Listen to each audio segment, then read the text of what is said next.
Okay, good afternoon, everybody. Welcome. My name is John Hamry, the president here at CSIS. Before we have public events like this, we always give a little safety announcement. Nothing's going to happen, especially at 5 o'clock, 5:30. But if something does happen, I'll ask you to follow my instructions. We'll leave through this door over here or this one. Both of them will get us to the stairs that'll take us down to the ground level. We'll take two left turns. We'll go across the street, meet in the courtyard for National Geographic. I'll order ice cream or beer or something, and we'll count heads and celebrate our survival. Okay? Just follow me. Thank you all for coming. This is going to be a dialogue. I'm going to start it. You're going to end it. This is with Ed Luce's and his latest book. I asked Ed, when did he start this book? And he said January.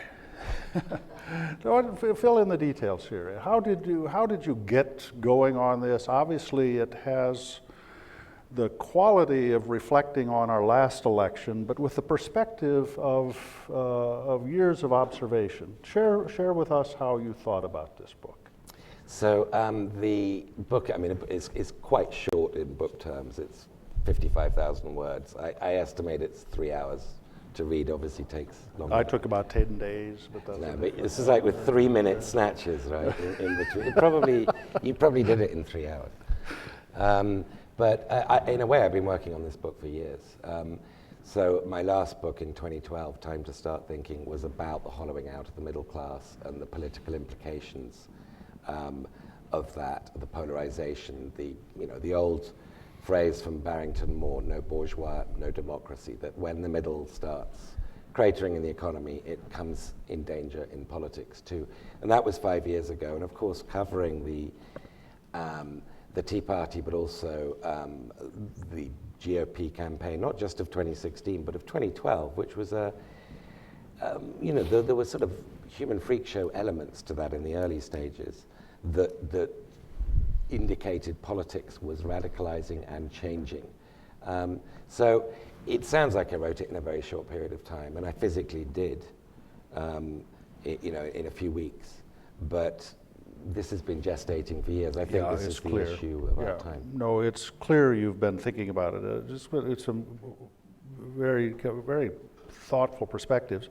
It's a hard book to read, to be candid, because it's kind of unrelenting in its cold, unblinking look at American society right now. And British. And British. Why don't you, you say that we've had this hollowing out for some period. What caused it? What's the underlying cause of our current economic challenge? So you asked me earlier, am I optimistic about anything? I'm actually optimistic about plenty of things. And the sort of big picture here globally is that more people are being lifted out of poverty at a faster rate than any time in human history. And economists call this the Age of Convergence. And the Age of Convergence, namely the rest of the world catching up with the 10-12% of the world that the West accounts for, has been going on for several decades. But it picked up pace considerably in 1978 when China endorsed the household responsibility system and began to accept a private sector. And then in 1991, when India sort of bust the bank and was forced to begin dismantling the Nehruvian import substitution system it had had since independence. So these are the two sort of great big positive, from a global point of view, facts of economic history in the last 40, 50 years, in the span of my lifetime. But they have been accelerating in the last 20 years in particular. And I think this is the most sort of salient backdrop to why the middle skilled in the West have been squeezed and squeezed and squeezed. There is, of course, a major technology dimension to all of this. But these are the backdrops, and I wanted to emphasize that. It's about sort of a good third of the book. It's the first third of the book. I wanted to emphasize that because I think a lot of people think of what happened in 2016 in our countries with Brexit and then with the Trump victory, that these were sort of rather big aberrations from the norm, and that we will restore to normal politics pretty quickly. And I think that's wrong, and I think people miss the relentless structural pressures we're going to be facing in the years ahead. Well, this election in many ways was, it's great to be optimistic about the rest of humanity, but I'm falling apart over here. What are we doing? Right? I mean, that was really how this just exploded with kind of, for us in Washington. I think a lot of America understood it, but we didn't. Why were we here in Washington so surprised in this last election to find out how Americans thought? I think, understandably, nobody could believe that when push came to shove, Donald Trump would win. I mean, whatever the polls said. And the polls, for the most part, had Hillary with a 2, 3, 4, 5-point edge. Nobody really believed that somebody as preposterous as Donald Trump could actually get over the finishing line. So that's a very understandable assumption to begin with. But we do live in a bubble. As you know, 93% of DC did vote for Hillary Clinton. Political reporters, there's some brilliant political reporters in Washington, but the way political reporting works is you travel with the campaign, you go to the rallies, you get back on the plane, you don't stop and talk to the people in the states where the rallies are taking place.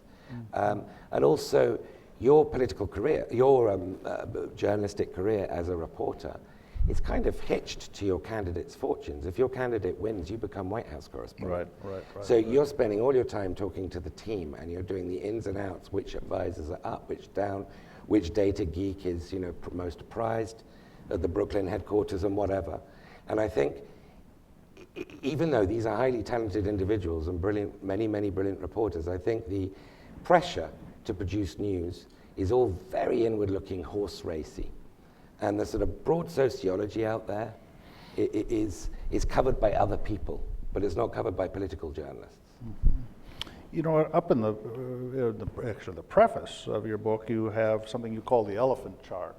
And why don't you describe the elephant chart and why it was such a shaping idea for you to frame the front part of your book, your front third of your book? So this is a chart, it looks like an elephant, obviously, that was devised by Branko Milanovic, a very talented economist who used to be at the World Bank, now at NYU. And it shows the distribution of global income growth over the last generation or so. And so the bulge of the elephant, the great bulk of it, is the growth of the middle classes. The bottom bit is the poorest in the world who haven't budged much, the bottom 10%, but the middle sort of 6 deciles, a vast bulking growth between 60, 70, 80% increase in incomes for people in India, China, even sub-Saharan Africa and Bangladesh and places like that. Then you get to where it slopes right down, sort of between the 75th and 90th percentile. That's the Western middle class. And then you get the trunk going right up. That's the global 1%. So you've got Asian middle classes seeing incomes double, triple in some cases, but growing at least by 50%. And you see the Western middle class at the same level, the median household, that it was in the 1970s. And that's a pretty extraordinary. I think that chart tells you a great deal in one vision of what's happened to global growth and how it's been distributed in the last generation. But then let me pull out, I think, the underlying dynamic, which is technology over the last 30 years gave us opportunities to find people who were willing to work at a lower pay scale, to do the same work that in the past we had to have Americans do. And so that the reason that you have this dip is because those Americans that used to do that work is now being done overseas. Now that's, in many ways, that was the theme of Donald Trump's election. America just settled for a lot of bad deals. We were fools. We entered into trade agreements where we got screwed. I think that's a technical term. I'm not sure exactly what that means. Where we got screwed because we weren't very smart and we gave these jobs to foreigners. That didn't show up in your list of solutions. Tell me how you think about this phenomena. This is a very challenging phenomena. So I think trade is the scapegoat for this, which Donald Trump used very effectively. I think you've got far more trade open economies, because they're smaller, like Denmark, that invest huge amounts in the skills and upgrading and training of their workforces, where there isn't an anti-trade politics as a result. So a very good example of this is in 2009, when the big three went bust in Detroit, there was really no choice but to bail them out, because so many tens of thousands of Michiganders would be thrown onto the dole, essentially, and there was no real safety net. Saab, Sweden's car maker, a few years earlier had gone bankrupt, and it was allowed to go bankrupt because there is a system there that picks up people and retrains them and gives them a certain safety net. And I think because America lacks that safety net, trade is blamed, is the lightning rod. Targeting trade is a cure worse than the disease. But I can understand why in this context politics of doing that would work, and it worked brilliantly.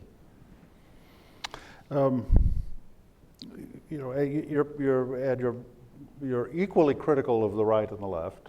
I think you're fair in this, but when you talk about the Western left and you say abandoned the politics of solidarity to embrace one of personal liberation, and you put that as a sort of a foundation for the decay of the left and its capacity to formulate policy choices. Now, amplify on this. Why did it happen? Why does it persist?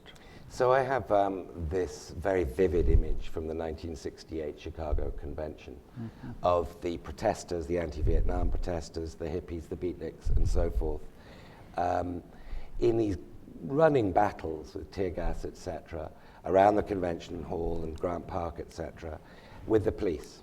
And the police beat them up, and the police enjoyed beating them up. And what we had here was, on the one side, liberal college students and writers and cultural icons. And on the other, we had Italian, Irish, working class, Daly's police force. Now, the police won that encounter, and Hubert Humphrey was nominated. But I think the protesters won the Democratic Party.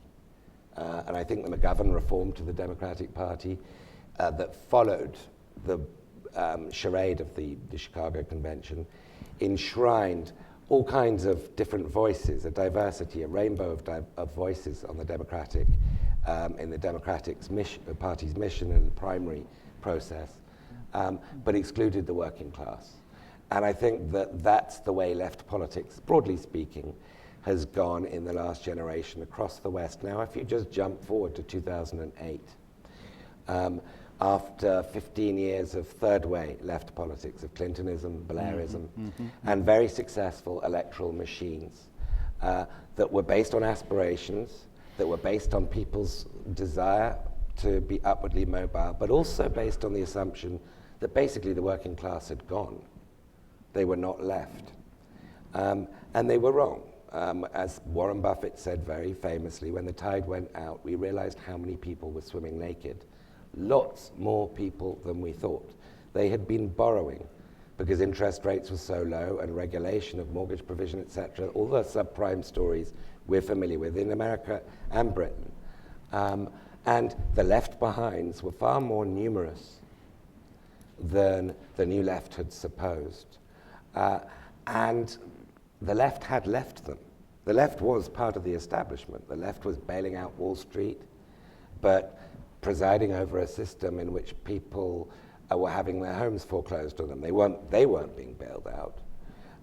And so, in a way, this is an explanation why the working classes voted for the right. Populism has been a right-wing phenomenon by and large. I know there are major exceptions to this, but by and large across the Western world since 2008. And I think this is a mistake of the left. And I think the left has lost the language of what unites people, regardless of color, gender, and so forth, which is people's economic interests and their stake in a future they believe can provide them with rising, and their children with rising standards of living. I'll just say one thing. In 2000, 31% of Americans told Gallup that they defined themselves as lower class, which is a very un-American self-definition. By 2016, peak Trump moment, 49% of Americans are defining themselves as lower class. This is an extraordinary jump. And I think that this trend precedes the rise in the really horrible scapegoating and politics of not even dog whistle racism, but megaphone racism from the Trump campaign. And to attribute what Trump did to all the people who voted for him is a very, very big tactical error on the part of the left. They're not all deplorable. These trends way precede Trump. And many of the people who voted for him voted for Obama. You know, just to pick up on this, though, you know, if we take at face value your elephant curve, and that what happened to American workers is that their work migrated overseas because technology let us take their work overseas. It seems to me that it's hard to get to that point when currently the progressives define poverty as the result of rich people screwing poor people. Mm-hmm. We don't seem to have defined the problem the right way. What do you think? Is it because of this, the way the progressives abandoned the politics of solidarity that caused that? Or is it, what do you think causes this current preoccupation of trying to frame economic issues as justice issues? So as distribution issues as well. I think that left populism is surging because of the failure of the Hillary campaign. It was really the most fantastically lifeless campaign given the circumstances. And the populist tendency, tonight of course we've got a special election in Georgia with Joe Ossoff, as you know, running on a centrist, very much technocratic but moderate democratic platform, the most expensive race in House history by a factor. But with most of the money that he's raised coming from Silicon Valley. So you've got that's a pretty strong wing of the party as well. And then you've got the Sanders-Warren wing, and a lot of presidentially aspiring senators like Amy Klobuchar and Kirsten Gillibrand tilting towards the Sanders-Warren wing. I think that's where the populist sort of grassroots energy is for the most part. And I think that given the inequality of wealth in America, which is at sort of peak 1920s Great Gatsby levels, it's not altogether surprising. In a way, it's surprising it's taken so long to become part of the Democratic Party's narrative. So I don't think that what Elizabeth Warren is suggesting is the cure for America's economy. You need to generate growth, and she talks more about redistributing it. And she also talks more about the sort of moral holding to account of Wall Street. All of which are important planks, but I don't think that a redistributionist agenda is the fix for low growth. I think you've got to generate growth before you talk about a more progressive system. But I totally understand why that's where the politics is going. These are extraordinary levels of inequality we're seeing. Extraordinary levels. But I hear fatuous algorithms about growth coming from cutting taxes and stuff like that. Right. I don't hear either party articulating a genuine, true growth agenda. Which is a pity. I mean, the Center for American Progress had a good framing of something I've been talking and others for years. We need a Marshall Plan for the middle classes. It's not. You ask me why I'm pessimistic. I'm not actually pessimistic about the solutions. I think there are really obvious things that we could be doing. Investment, completely overhauling the education system and the curriculum and how we train young minds. but also workers throughout their life. And a Marshall Plan for the middle classes is a very good way of framing this. I think a New Deal for the gig economy to take into account the very radically changing nature of work and to give people support as they do multiple jobs and hop from job to job. I don't think we are lacking the solutions, or countries in which some of these solutions are being better implemented. Germany is a really good example, and I think it's no accident Germany is probably least susceptible to populism of the right or the left in these times. So what I'm pessimistic about is a politics that's going to put any of this into practice. It's the politics that's going off the rails. The wheels are coming off that. But we haven't mentioned my country. But as you know, exactly a year ago, 2 days from now, Brexit happened. And the New Yorker writer, the sketch writer, Mandy Borowitz, had this wonderful headline. Brits lose long-cherished right to look down on Americans as dumber than they are. And then you leveled the playing field on November the 8th. And I think now Britain's again ahead by a nose, because we've got a situation, as you know, after the British election, the same night that Theresa May lost her majority, she announced she'd made up her majority by getting the Democratic Ulster Party, the DUP, essentially Protestant fundamentalists, to agree to go in with her and make up a majority. Almost 2 weeks later, those talks still haven't produced a majority government. And the DUP today said that they thought that the Theresa May government lacked negotiating experience. Now, I'm beginning to think that Theresa May is the worst, least competent prime minister, at least since David Cameron. There is an extraordinary breakdown of competence in politics going on, and it's not just confined to here. I want to emphasize we're a nonpartisan think tank. I don't want anybody to get... well, you can ask me about Jeremy. You know, in reading, as I say, your book is brilliantly written and hard to read because it's really unrelenting in its kind of unblinking look at us. But then I was waiting to get to what do we do about this? Okay, and so I get down here, and it's what would the new social compact look like? I'll let you recount everything you said, or I'll read it. I'm happy either way. Which would you prefer? Well, let me just read it. This is the list of. It seems blindingly obvious that universal health care ought to be a basic shield against the vicissitudes of an increasingly volatile labor market. Humane immigration laws should be enforced, and the link between public benefits and citizenship restored. Micro-regulation of the workplace ought to be replaced with broad guidelines. Free speech, in whatever form it takes, must be upheld on campuses and the media. The tax system should be ruthlessly simplified. Governments must tax bad things like carbon rather than good things like jobs. Companies should be taxed where they conduct their business. I agree with every bit of that. How the hell will we do any of it? That's the problem, and that's why I focus on how we'd get there, and I don't... So let's talk about our politics, Ed. I mean, underlying it really is the collapse of a consensus where the parties have a vision for the future of America. What do we do about this? So the way I think about the Democratic Party right now is essentially they have a choice between Macron-style politics, although there isn't a Macron yet. I mean, I just think Bernie Sanders will be 79, regardless of whether you agree or disagree with his politics. There is no youthful Macron in the center representing that part of the Democratic Party. And Jeremy Corbyn, it's a sort of Corbyn-Macron choice. Which way is the Democratic Party going to go?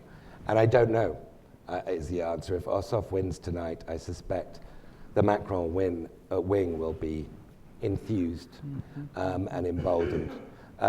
But the ideas, are all there. The organization has to be dramatically upgraded, and getting people to vote, particularly younger people, is a really important part of this. I note with some optimism that the Supreme Court is going to look at gerrymandering. And this is hugely important. Gosh, yeah. Hugely important, not just race-based gerrymandering, but partisan gerrymandering. And if this court declares essentially the current system in most states, barring California, to be unconstitutional. This could be an extraordinary leap forward in terms of American politics, because right now, voters don't choose their representatives. Representatives choose their voters. They draw these bizarre district lines to choose their voters. That, to me, is a hugely important part of the story. So that's an important thing. Also, another uncharacteristic note of optimism, but regardless of what you think of the British election outcome, the debacle that May presided over, the young voted, and they didn't vote a year ago. But the young came out and voted. Now, whether they believe in Corbyn or were voting tactically for him to weaken her, I don't know. It's hard to know. But there was a massive leap in turnout of the millennial vote, which showed that, I mean, this might be a bit late. You know, as you know, everybody was Googling what is the EU a day after the referendum. It's a bit late, but it shows that there's some.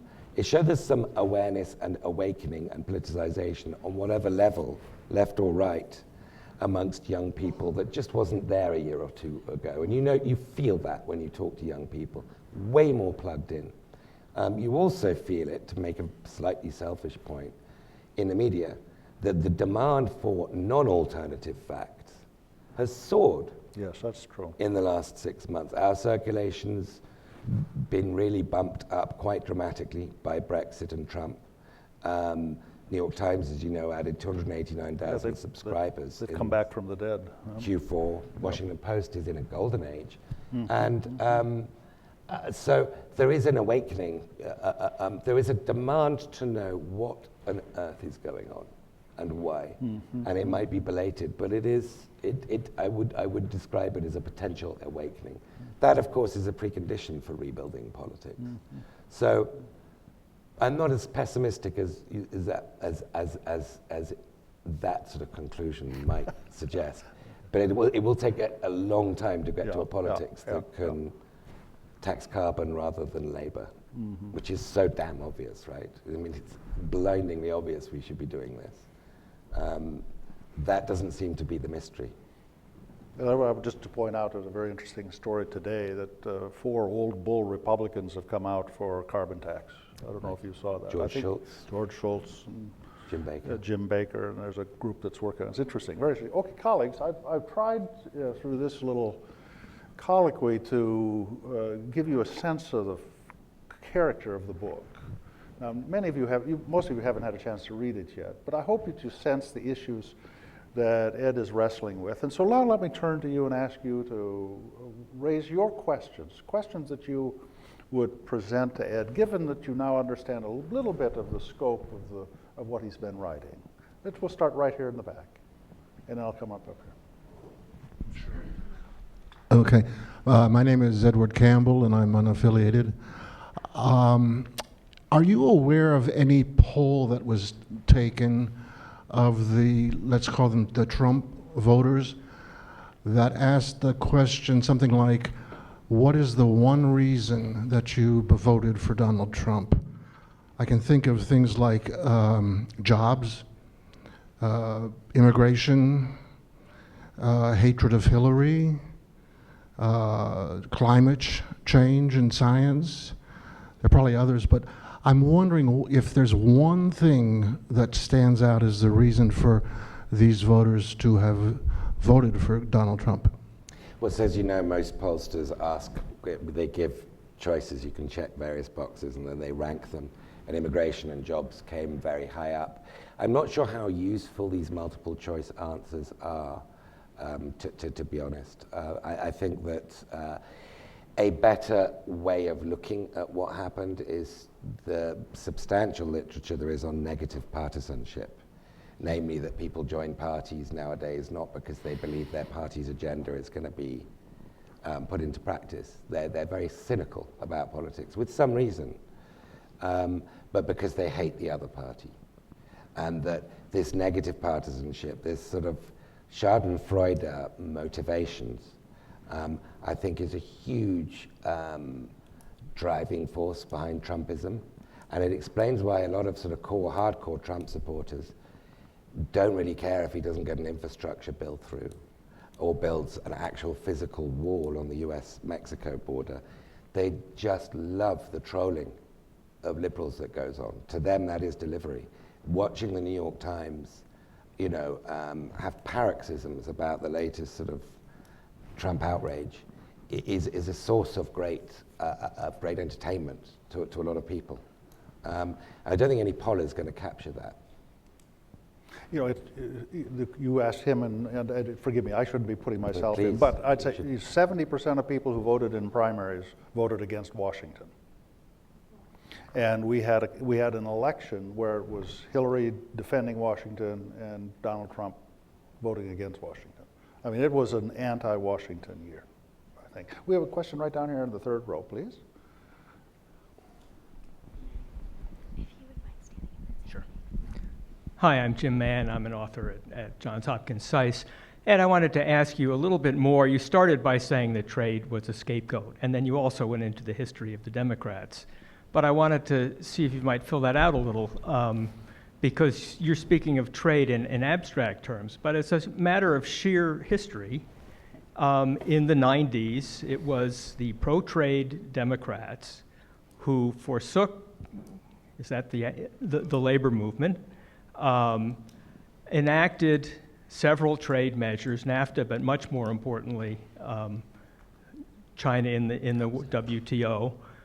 The result of that, this is not theory or ideology, this is what the economists call a China shock that went far beyond what anybody expected at the time.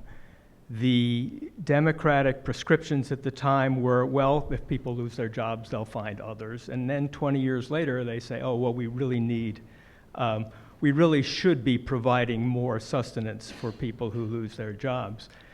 So, in first place, I think trade was an issue out there for someone to exploit that the Democrats basically gave up on. And secondly, I think it's a legitimate issue now. The other thing is that it wasn't the progressives; it was the moderate Clinton wing of the party. So I think it's a little bit hard to blame that one on the left. To blame what one on the left? So I just want to make sure I understand. So the question is, can you really call trade just a scapegoat when so many people in so many communities were affected by essentially China shock? Now, I would call protectionism a quack remedy. But you're referring, I think, to I'm distinguishing studies. between protectionism and trade itself. It really did have a huge impact. Trade continually has changing effects, as does any modernization in the economy, as does technology. Sifting out which causes which is a very, very difficult thing. But I think generally speaking, technology creates far more disruption in the workplace than trade. So the studies I think you're referring to, David Autor's study, that shows particular regions where the China impact can be measured as devastating. Certain counties in the Midwest, in Michigan, Pennsylvania. It's absolutely bang to rights. Very good methodology. Now, even if the trade adjustment assistance system for workers displaced by trade, even if it were really good, really generous, Danish-style, brassy plan that retrained people, it would still be illogical to only single out people who lose jobs through trade as opposed to technology. There is no logic to talking about it purely in terms of trade. We need to help anybody who's been made obsolete for whatever reason, re-equip themselves and give them the confidence and the opportunities to move on to something else. And that should be a generic thing. And that's what the system is failing to do, I think. Right back here, yes, you with your hand still up, and then I'll come right in front of you at the next question. Hi, John Keogh from the Australian Financial Review. Why do you think this country lacks the ability to find a sensible centre to do some of the exceedingly obvious things that you point to, such as tax, infrastructure, retraining and reskilling people? Are there structural impediments like the gerrymandering that you point to, or is this just a bitterly divided country that could never forge a sensible centre on some of these issues? So I think this country used to find the word pragmatism is an American word. It is an American philosophy. And that sort of de Tocqueville character to America also was reflected in its politics. So I think political polarization and some artificial things like gerrymandering, which have exacerbated it, has really made it far harder for the kind of system the Founding Fathers designed, which is to have cooperation between different branches of government and within, crucially, the first branch of government on Capitol Hill, makes it harder and harder and harder to do that. There's a great book I read when I moved back to this country in 2005 by Bill Bishop, The Big Sort, which many people here will be aware of. There is a tendency of Americans sociologically in how they live, behave, and work to stick with like-minded people more and more. And that is an extraordinary thing that I think is particularly American. Europe is just so much more densely populated and cheek by jowl and less easy to remake, that's much less a factor in Europe. So this is an over and above additional American thing that people are just moving to. Liberals move to be with liberals, to put it crudely, and conservatives with conservatives, also much more sophisticated patterns than that. But essentially America, at the grassroots level, is sorting itself out into these poles as well. It's not easy to fix that, but I think that's part of the answer as to why politics is so much more broken in America than you would imagine it should be.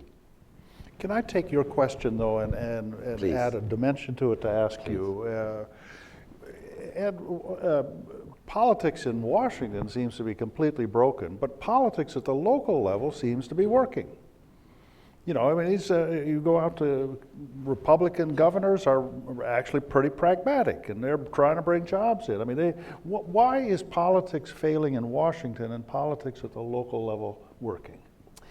So I think in a lot of local levels, you have got one-party rule. I mean, if 2/3 of assembly seats in the legislatures around the country are controlled by one party now, the Republicans, and I think they have unified control of the governorship and both chambers in almost half the states. I mean, no, not quite, but it's an unprecedented number. And when you have majority rule, then what Francis Fukuyama talks about, the vetocracy, can be overridden. You have it going the other way in California. Jerry Brown is a very successful governor because the Republicans have fallen below the veto minority level. They've just been demolished as a party in California. So where you have essentially parliamentary systems working at the local level, politics is working. That's counterintuitive. Right back. Sir, you were very patient. I apologize for having taken your time. Donald Myers, former partner at Morgan Lewis. You mentioned your thoughts about the Democratic Party. Share with us your thoughts about the Republican Party and its future, and what's the impact of the Trump election on the viability of the Republican Party and its desire to reach out to the working class that you mentioned. So tonight is a really important night. You know, if the Republicans, if the Republican candidate Handel loses to Ossoff tonight, even if it's by 0.5%, it's a very close poll election judging by the polls. If she loses tonight, I think that's going to embolden those Republicans who are beginning to detach themselves from Trump. And the key test right now, of course, is the health care bill in the Senate. As you know, there are 52 Republicans in the Senate, so they can only afford to lose 3 votes because Pence would have the tie-breaking vote. And there are a lot of endangered Republicans, Republican senators, the people who faced defeat in 2018, who are looking for a reason to vote down this bill that nobody knows what's in it, right? So that McConnell is keeping under lock and key. I think that if you want to see the beginnings of the Republican Party actually feeling emboldened enough to challenge Trump more directly than they have been, that's one example. Another very good one is on foreign policy, the sanctions bill on Russia that basically ties Trump's hands and says he cannot unilaterally, as president through executive order, reduce sanctions on Russia. That was a quite important signal from foreign policy Republicans. Where does it go as a party? I don't think Trump is sort of a jack in the box who's appeared from nowhere. I think this has been brewing since at least Gingrich. I think that this has been the logic of Republican politics for the last generation or half generation, and that Trump is the natural consequence of playing with fire like this. And it has been an increasingly racialized, Southern-dominated party. And those old divides are now reflected in the distribution between the two parties. So that's very worrying. Those of us who loved the party of Eisenhower, Nixon to some degree, Lincoln obviously, of the pragmatism of the GOP, find the current party unrecognizable. And I don't know, clearly tonight's result is just a small signpost. I don't know what it will take for the party to reacquire its actual understanding of what conservatism means, because this Jacobin, semi-racialized politics is not what most people used to understand by conservatism. Doesn't really give you a practical roadmap, but they clearly need another big defeat, and they've just had a victory. Okay, let me go. General, I'm going to thank you for serving, by the way. Kevin Wilforce, the United States Army. You mentioned your optimism looking outside the United States, and you mentioned China and India rising out of poverty. I'm interested in your thoughts on moving forward. If China, authoritarian, one-party ruling country, can assume a leadership of a liberal world order as they seem to be aspiring to, and can India, as a democracy that is moving forward economically, what their role? Can they assume a larger role in a future world order? So very good question. I'm better placed to answer the India one. You've got Jim Mann sitting here to answer the China one about China's future politics. Wrote a great book on that.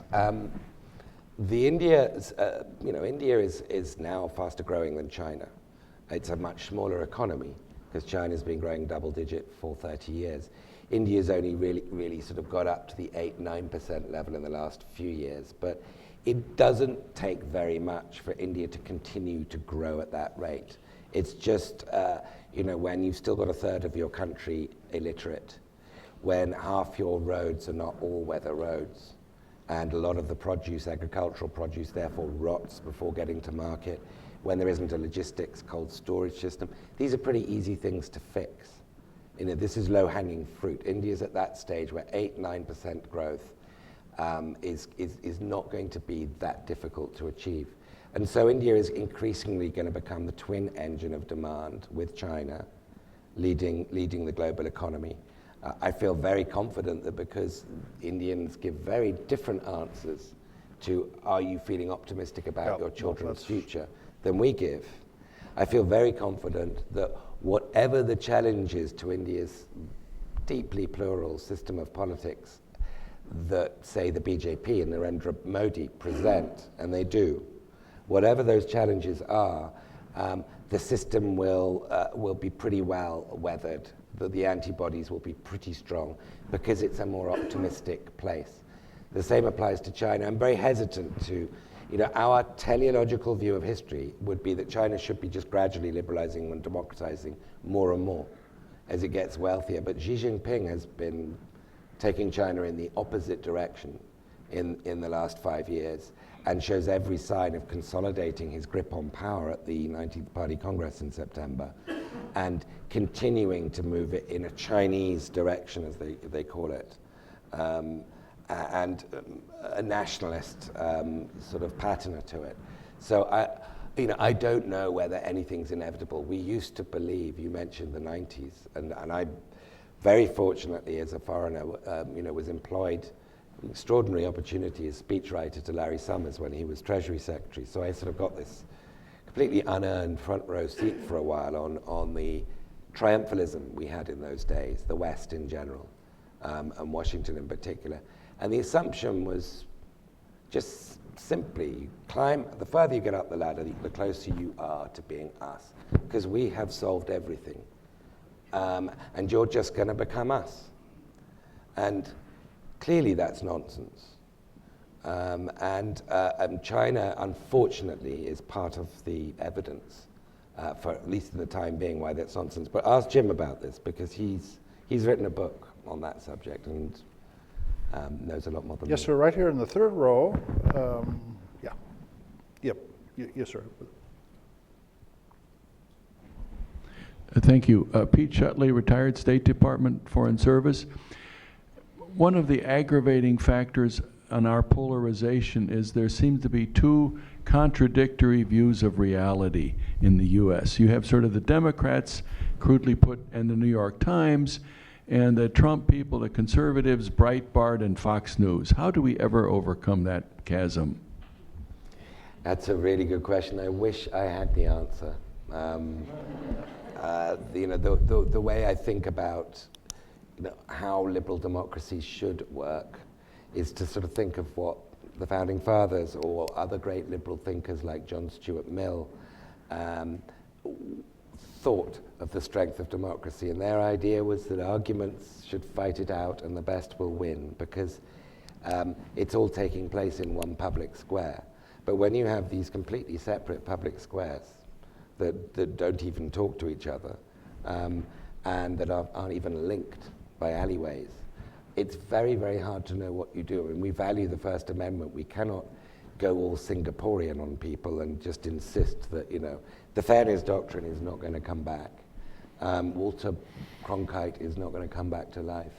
And I wish I could give you a simple answer to that. But I have more faith in people over time trying and failing. Give me one bizarre sign of hope, which is the Iranian election. They had extremists running against Rouhani, the moderate, the pragmatist, who Trump cannot see as anything other than just a mullah, but who is actually the guy we wanted to win. The Iranian electorate had been through Ahmadinejad. They had been through clownish populism. They've learned.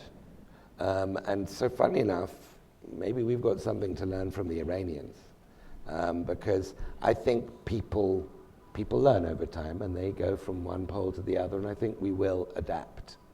And I hope that the surge in demand you've seen for what I call non-alternative facts is a sign of that. Okay, I'm going to take, I only have time for one last question. So you, sir, right there, you're the winner and you're the last. You get the benediction. Hi, I'm Silas McGilvery, and I wondered if you could speak a little bit to, because it's been America focused largely tonight, so there are a lot of parallels, I think, in terms of how this phenomenon has developed between particularly the US and the UK. So I'm wondering, do you see any sort of common causes or common themes that caused this between the two countries, or is it entirely coincidence in your view? Where are you from, Ireland? Half Irish, half Scottish, so Okay. Celtic. You're Celtic. Uncomfortable with the weather, in summary. Right. No, I was about to mention, politics, is not monochromatically bad. We, of course, haven't mentioned France, where, as I say, the glass of champagne is half full. And Ireland has just elected a gay, half-Indian prime minister, which is an extraordinary development. So the largest English-speaking democracies have had populism worst, and I don't think that's a coincidence. I think we are the most complacent countries. I think we're the ones that believe that our model, not just capitalism in general and liberal democracy in general, but Anglo-Saxon, sort of the Economist editorial kind of, that particular model was triumphant. And I think partly it's because we've never been through, not in living memory, grandparental, great-grandparental memory, occupation, revolution, whether communist, Bolshevik, Nazi, whatever. And I think there is a little bit more of a tempered spirit in the continental European democracies about not drinking your own bathwater, your own Kool-Aid too much. And so I think the sense of post-Berlin Wall triumphalism was greatest in Britain and America, and the sense that we needed to examine what other people are doing well and what we're not doing well was least strong. I also think that we went furthest in withdrawing protections and the traditional role of the state insuring people against the vicissitudes of the market in Britain and America. And that, to put it bluntly, people are therefore angrier and more alienated and more frustrated with politics in our countries. But it's not I'm simplifying a lot. Austria very, very nearly elected a kind of neo-Nazi to the presidency last November. The Czechs look like going the Hungarian, Polish way. It's a much more variegated picture, but I don't think it's a coincidence that America and Britain are feeling populism most strongly.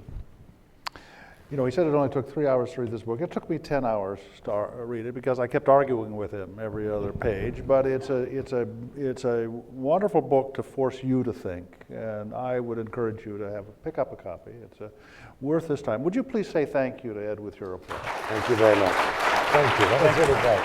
I enjoyed that.